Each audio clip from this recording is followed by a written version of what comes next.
1943 ஜூலை 2 எப்போ 1943 ஜூலை 2ல் சுபாஷ் சந்திர போஸ் வந்து சிங்கப்பூர் போனார். ஓகேவா? சுபாஷ் சந்திர போஸ் எப்போ சிங்கப்பூர் போனார்? 1943 ஜூலை 2ல். அங்கேருந்து டோக்கியோ போய் பிரதமர் டோஜோவை சந்தித்தார். ஓகேவா?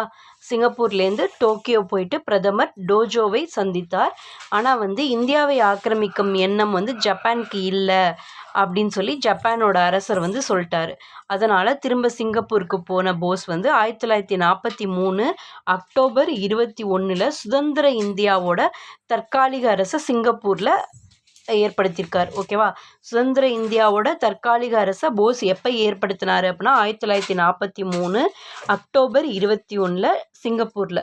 இந்த தற்காலிக அரசு பிரிட்டன் மீதும் பிற நேச நாடுகள் மீதும் போர் அறிவிப்பு செய்தது.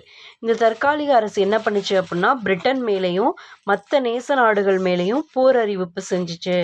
அச்சு நாடுகள் போஸின் தற்காலிக அரசை தமது நட்பு வளையத்துக்குள் ஏற்றுக்கொண்டன. அச்சு நாடுகள் எல்லாம் என்ன பண்ணுச்சு?